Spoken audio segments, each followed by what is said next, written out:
Please stay tuned after the conclusion of the podcast for additional important information.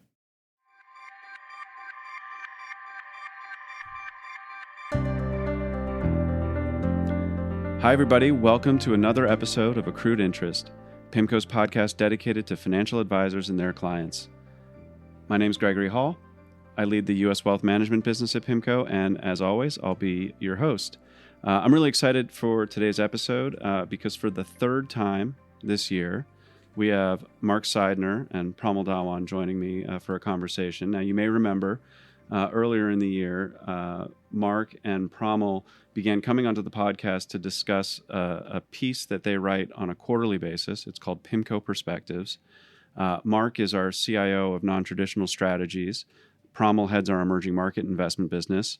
Both of them serve on the investment committee at PIMCO. And this PIMCO Perspectives piece that they publish is an opportunity for them to get together and share some thoughts. It gives them an opportunity to be creative, to be thought-provoking, and to introduce some new ideas to the conversation. So as you can imagine, that's always really good fodder for a podcast. It's been a pleasure to have them on the show. It's a pleasure today to have you guys join. So Marc, Pramol, thanks for your repeat appearances here. Thanks for having us. Always fun being here. Thanks for having us again, Greg. No, we appreciate you coming back. And for those of you doing the math at home, it's a quarterly piece. This is their third appearance, so we'll have at least one more of these before the year is out. The last time we spoke on the pod was April 24th. That was the recording date. And so that seems like both 5 minutes ago and about 50 years ago. At this point, we were really just in the wake of Liberation Day and the tariff announcements. Markets were very much in that kind of roiling, phase that we all experienced. And what we talked about, of course, was the last piece that you had published shortly before that conversation, which was entitled "Trade Wars in the U.S. Dollar."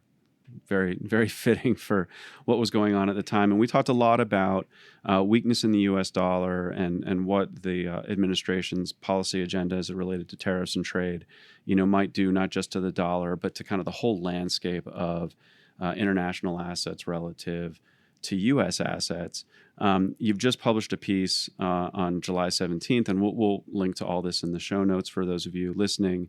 And it's entitled "Holding Steady Amid Whipsawing Markets." So clearly pointing to some of the volatility and the movements that have occurred since you published that. And it's pretty interesting because, when the last time we spoke, you two obviously had a viewpoint that investors ought to be looking outside the U.S. as a means of diversification and finding sources of return. And on a year-to-date basis, I think the numbers really bear that out. What are you guys looking at kind of over the near-term horizon? Where do you think we're situated in terms of, the opportunity set? And then we'll just talk about the piece after that. So maybe I can kick it off. Whilst we sort of think that investors want to get a sense of analogs on markets, and whilst we think the past may not be prologue, we think that the past 6 months is actually a pretty good analogy of what markets can expect going forward, and that's around the continued outperformance of global markets vis-a-vis the US market. So the dollar is down 10 to 11%. That's a worse start that the dollar's had in 50 odd years. We think that that's due to tariff-related risks, coupled with the declining interest rate differentials and heightened fiscal worries that we have here in the US. And much of that is likely going to continue going forward. Although the pace may iterate over time, we think that those are well-entrenched fears from markets. When we think about tariffs, the effective tariff rate down the road can jump to as high as 22%, depending on where we land with effective tariffs. And where is it today, Pramol? We're around post-April, but 15%. 15%. Yeah, give or take. And then where would that have been in December of last year? 3. Wow. So 3 to 15, a 5x change, and you think maybe up to 20 plus? 20 plus, depending on where we land with the new waves of tariffs. And I think the first thing to sort of internalize is, well, who's paying for all of that? And, if you just take a simple look at US import prices, it sort of suggests that the US consumer has borne the brunt of those tariffs to date. And had that not been the case, you would have seen US import prices collapse. And we really haven't seen that. So I think when we think about earnings and equities on a forward-looking basis, it's important to get a sense that how those tariff-related US corporates will post their earnings and their corporate profit margins. Important to note that they actually post earnings later than other US corporations. So we're looking very closely to their earnings, just to really get a sense of their profit margins, get a sense of where we think the consumer is and how much buffer it has to be able to absorb these price increases. And then when we think about the overall backdrop, it continues to be one of a dollar that we think is going to be structurally on the back foot. US curve, which is structurally going to be steeper because of fiscal worries. So whilst assets have rebounded, US assets have rebounded, US equities have rebounded quite impressively, there has been a noticeable impairment on any assets that touch the US sovereign balance sheet. And this is the market pricing in some discount to US assets, in particular the sovereign balance sheet, not just the private sector balance sheet. Mm-hmm. And we think that that is very similar to what we've seen across other developed market countries and indeed in emerging market economies when they have had bouts of what we call fiscal dominance, where there's a high level of fiscal deficits in perpetuity. So past may not be prologue, but we think the past 6 months is a good analog of what to expect going forward. Marc, just to get you in on the conversation, Pramol, I think, laying out kind of the broader thesis for a continuation of some of the trends that we've seen. Anything in the big, beautiful bill, in some of the recent tariff conversations, in maybe, some of the drama or discussion, depending on how you view it, around Chairman Powell, anything tactically there that we ought to be thinking about in terms of potentially either reinforcing or changing some of these views? I'd probably reinforce a lot of what we've been talking about and some of what Pramol just said. I mean, it's interesting, right? I mean, ag up 4% year to date, and it's by the way, it's about the same over the last 12 months or so, at least for an active version of an aggregate oriented portfolio or a broad U.S.-based fixed income portfolio. But that really undermines the opportunity that exists, and I'll say this carefully because Pramol does run our emerging market strategies. But if you look at emerging market local bonds in an active fashion, I mean, you're talking about 14% returns over the last 12 months. Wow. Even sort of globally oriented, flexible, benchmark agnostic, maybe you call them dynamic strategies, up close to 8%. We've been trying to, convince folks to look for opportunities to sort of term out, lock in, get active in fixed income. And I think there's some that sort of still are stuck in a mode of, well, cash looks okay at 4.25. And I think one of the main points we make is, well, the evidence is beginning to stack up against that argument because there's some really, really interesting returns to be harvested in the world, and a lot of these themes I think reinforce that. A lot of what's happened since we were last on in late April makes a lot of sense, right? I mean, equities have rebounded. We still have uncertainty around tariffs, but the worst case, the worst tail is probably eliminated. Right. Sure, 20 to 22 is a much higher average effective tariff rate than 3%, where we would have been last year. But the worst case has really been averted in terms of global trade disintegration, which I think was thought of.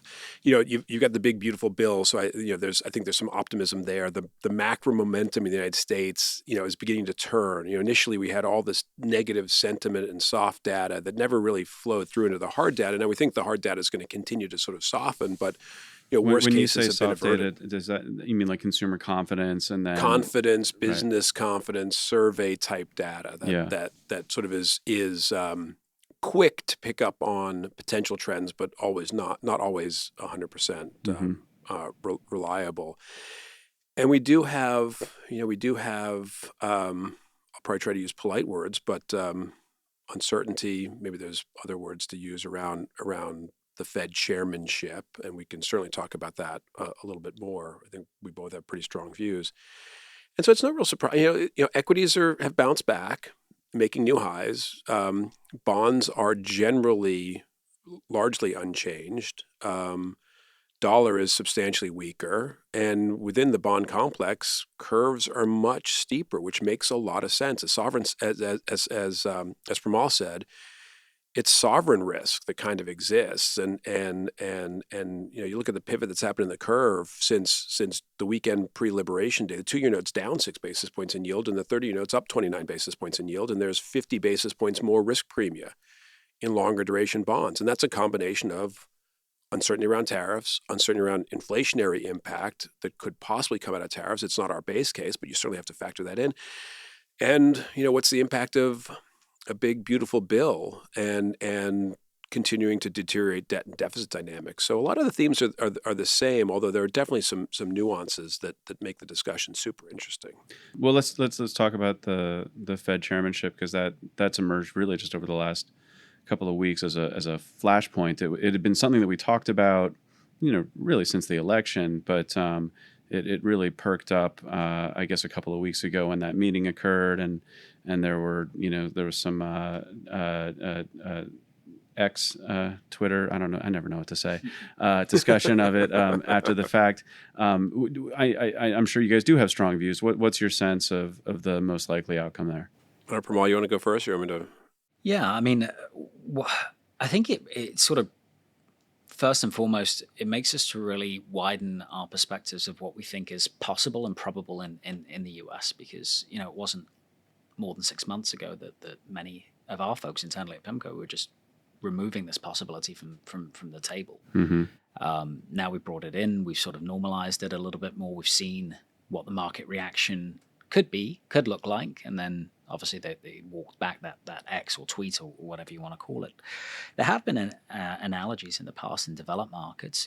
Think in the 60s when in Canada, when they had the coin affair, where there was a dispute between the then chairman of the Bank of Canada and the government wanting to pursue a more aggressive monetary policy against the backdrop of the abandonment of the Bretton Woods system. Subsequently, what happened is the Canadian dollar weakened substantially. The curve in Canada steepened up significantly. We've seen various iterations. Of market reaction is always the same. Equities down, currency down, curve steeper. We shouldn't normalize that.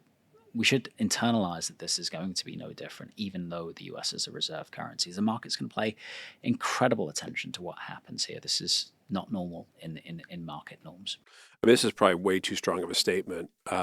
And Pramol, I think this is language that you've used, but the United States is beginning to act like an emerging market, right? I mean, questioning the validity of critical institutions that support, whether they be legal systems or whether they be financial systems, and it's right. I mean, replacing central bank governors because they fall out of favor is a tool in the toolkit for emerging market leaders.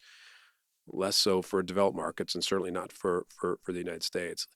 Look, Libby put out a note this morning. Libby Cantrell, who does our policy analysis, and is very good at it. Yeah, and we can link. We'll link to that note in the show notes as well. Yeah, because it was a good note. And, she says it's a pretty low probability. I mean, there's all kinds of hurdles that have to be overcome. One, the legality. To what it would mean in terms of political repercussions in getting the next chair confirmed through the Senate, and 3, by the way, the bond market's performing just fine. Like, I don't know that you want to. I don't know that one would want to topple the apple cart. Maybe we're too focused on assets and not enough on apples. But but topple the apple cart. Let me try to get that out succinctly. And just, I don't know if Pramol agrees with this. It's my own personal view. I don't know why Jerome Powell has actually done quite a remarkable job as chair of the Fed through a very challenging set of circumstances, not just this year, but over multiple years. And inflation expectations are relatively well contained. Yields, while having ratcheted much higher in 2022 because of the inflationary consequences of more to do with fiscal policy rather than monetary policy in late 21 and early 22. And I think the Powell Fed wants to cut rates. They just want to get through the uncertainty over what has been created around impact of Big Beautiful Bill, impact of tariff policy, seeing the data, whether it be hard or soft data, whether it be real-time economic data or more survey-related data. Markets pricing in 2 cuts for the balance of 2020, 2025. 2 governors are now talking about the potential of putting July on the table for a 25 basis point rate cut. There's 3 rate cuts priced in for 3 or so priced in for 2026, which gets us down to call it a 3% terminal interest rate. I still think that looks pretty attractive, and I still think that creates a nice tailwind for bonds. But the Powell Fed's actually done a decent job, and the market's responding accordingly to what's coming out of the Fed. Yeah, let's talk about market response. The equity market, it hasn't just recovered what it lost when we were envisioning global trade disintegration, to use your word. It's now up, above that. And I think maybe this will take us a little bit more deeply into your piece, because you guys do in the piece sort of advocate, I think, a continuation of this theme of rotating away from an asset allocation perspective, U.S. equities, which seemed rich to you at the time. I can only imagine they seem richer today, and I'll let you guys tell me if I've got that wrong. Seeking out international opportunities, and then of course I think we should just talk about the U.S. bond market, just kind of given some of the deficit fears. But let's start with equities, kind of what you're thinking there, and then we'll move through international markets, and we'll talk about the U.S. market last. I mean, look, equities are probably fine, right? I don't think there are the only problem with equities is valuation, right? And so, do you want to pay 21 times? I don't know, maybe not. You'd certainly rather pay something less, mid or upper teens. But the fact of the matter is if the world is going to continue growing and the U.S. is going to lead the technology and artificial intelligence, not evolution but revolution, then maybe it's fine. I would say from an asset allocation perspective, and so I'm agnostic, slightly positive on equities, I would probably say, and just concerned about valuation. But I would say from a broader asset allocation perspective, I think you want to barbell a portfolio. Like this discussion about whether or not the post-22 and with debt and deficit dynamics, whether or not the stock bond correlation is forever altered, and bonds will not play the diversifying role that they have in a broader asset allocation. Right. I've seen. I'm glad you brought it up, because I've literally seen, pieces that purport to be deep research pieces that say 60-40 is dead. Bond and stock correlation has been positive. Nonsense. Nonsense. But the date range cited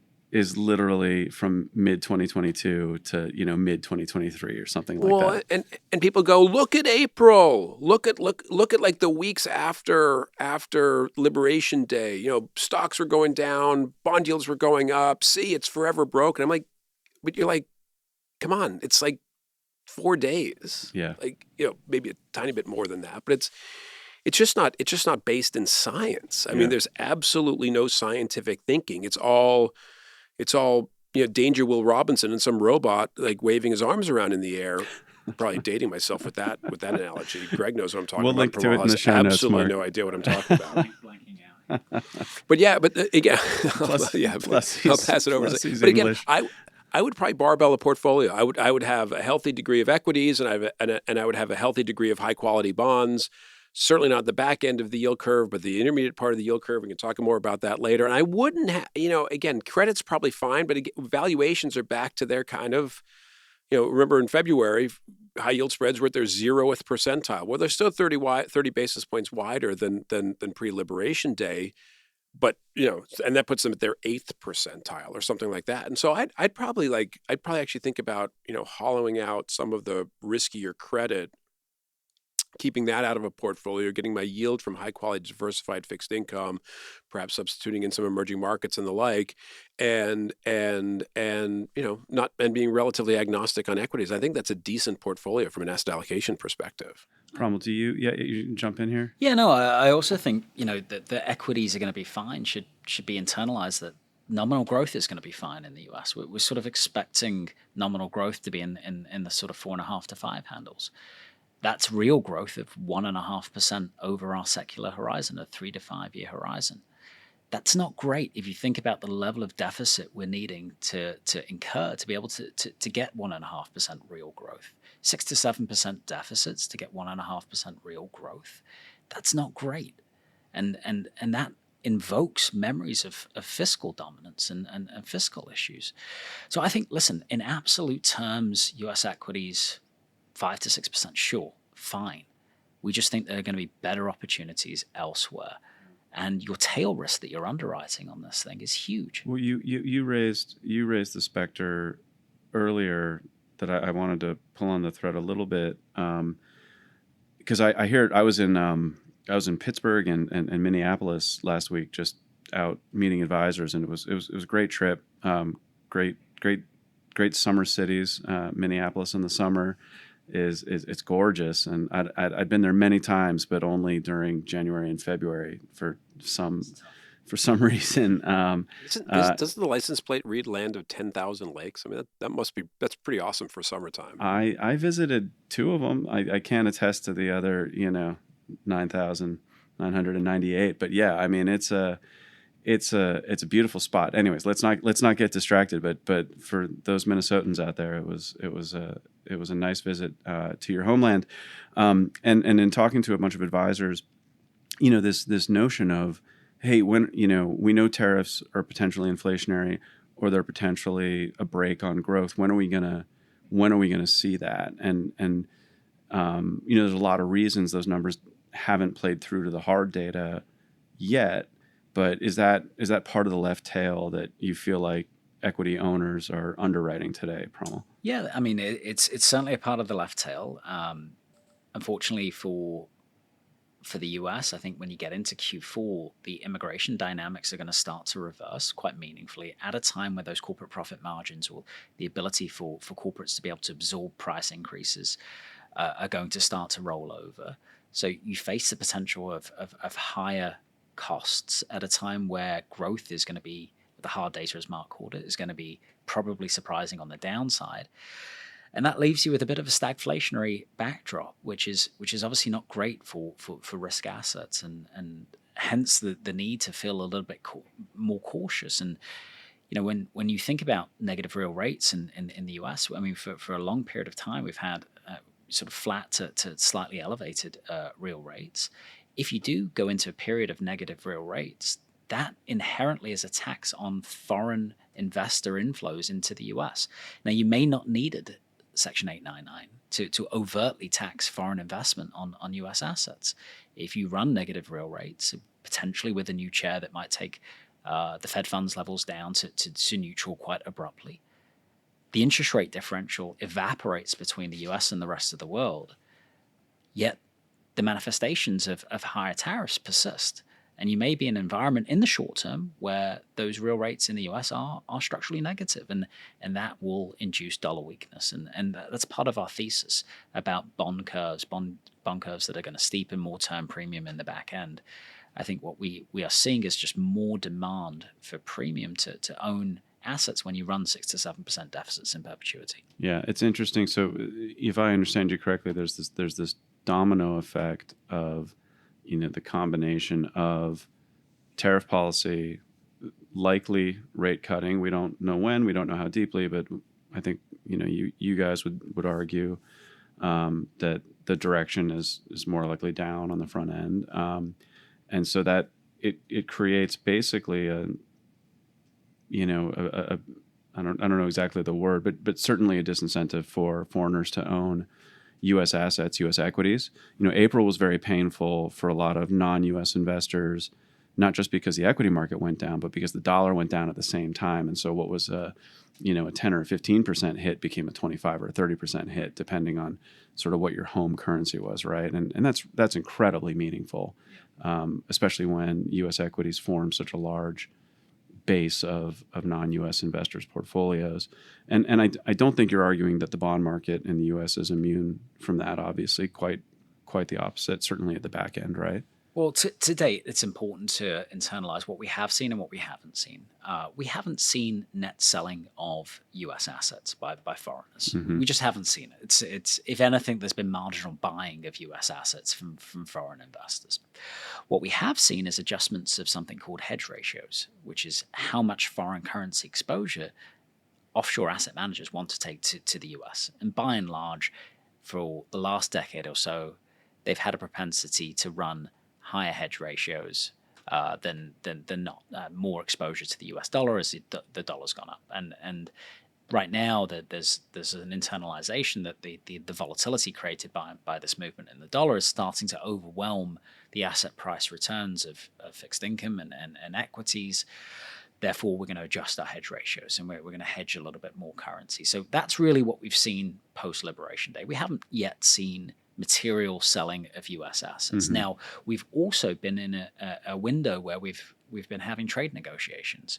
So it sort of stands to reason why foreign asset owners may not want to sell U.S. assets during a trade negotiation window. Right.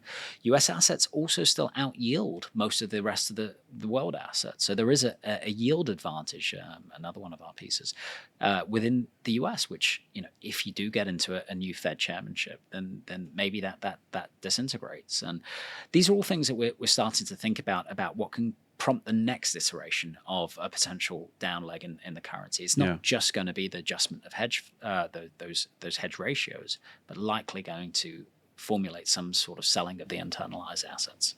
No, I'm it's funny you're describing our secular outlook piece, the large piece that you guys are obviously very familiar with, but for our listeners, we publish once a year that takes a longer term view on markets, call it 3, 5, 10 years.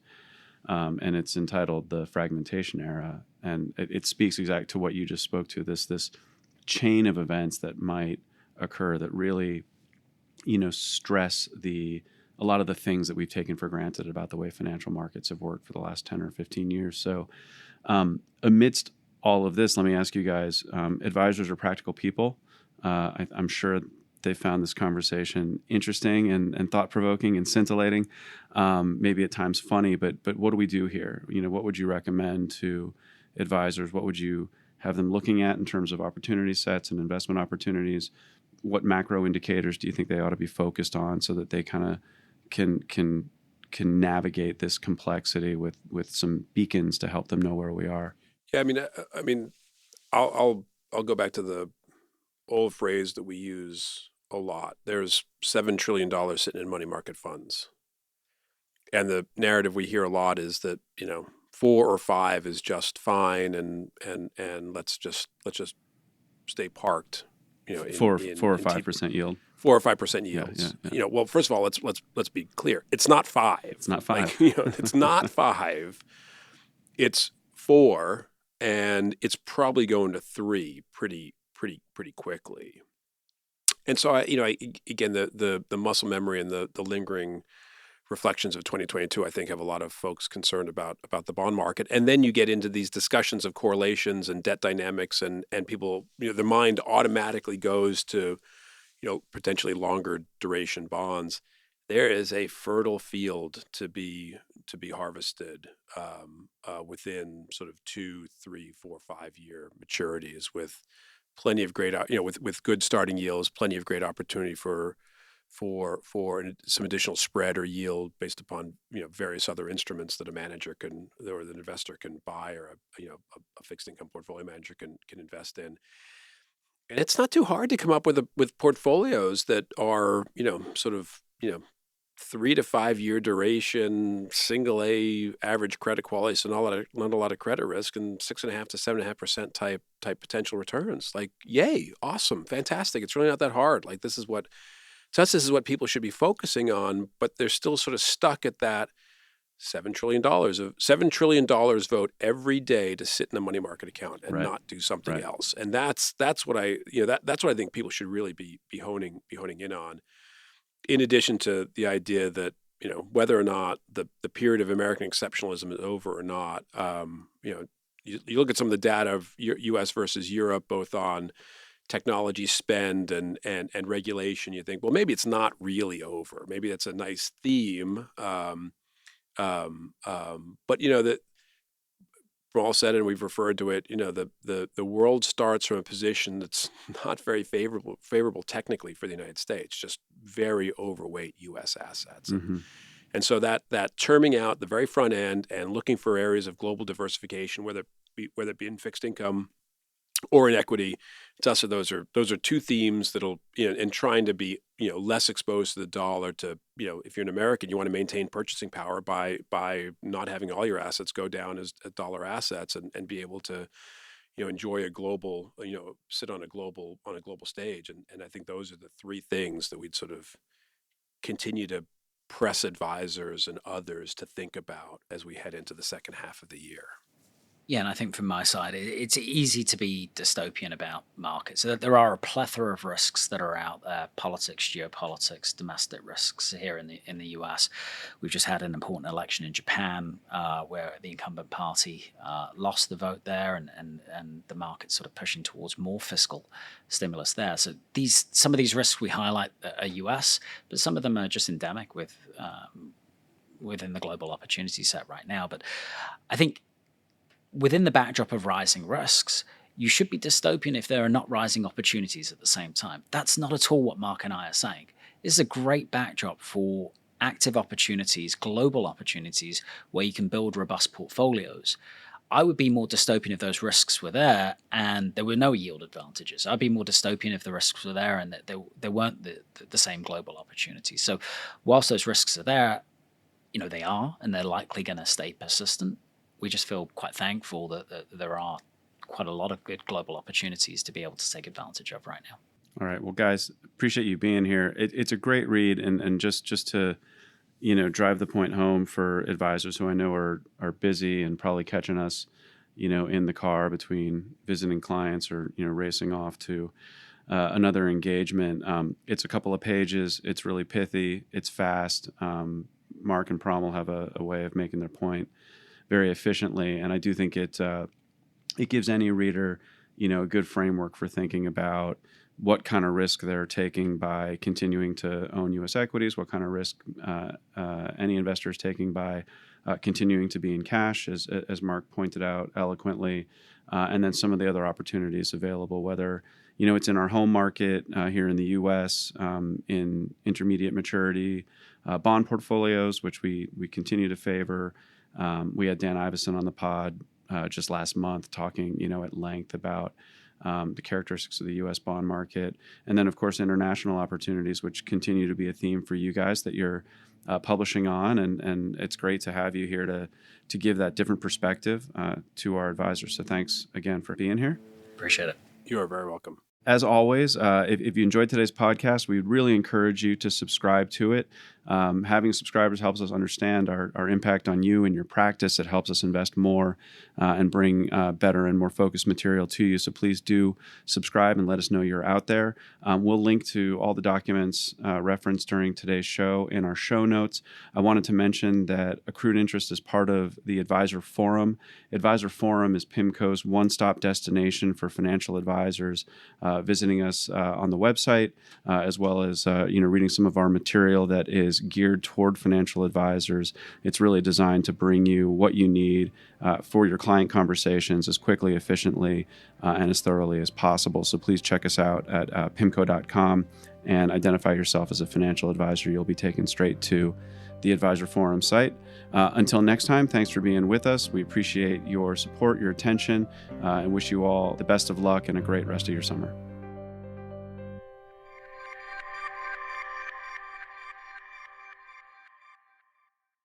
The discussion and content provided within this podcast is intended for informational purposes only and may not be appropriate for all investors. Reliance upon information provided in a podcast is at the sole responsibility of the listener. The information included herein is not based on any particularized financial situation or need and is not intended to be and should not be construed as a forecast, research, investment advice, or a recommendation for any specific PIMCO or other security, strategy, product, or service. Past performance is not a guarantee of future results. All investments contain risk and may lose value. Investors should speak to their financial advisors regarding the investment mix that may be right for them based on their financial situation and investment objective. Podcasts may involve discussions with non-PIMCO personnel, and such content contain the current opinions of the speaker, but not necessarily those of PIMCO. Other podcasts may consist of audio recording of an existing PIMCO article, and such material contains the current opinions of the manager. The opinions expressed in all podcasts are subject to change without notice.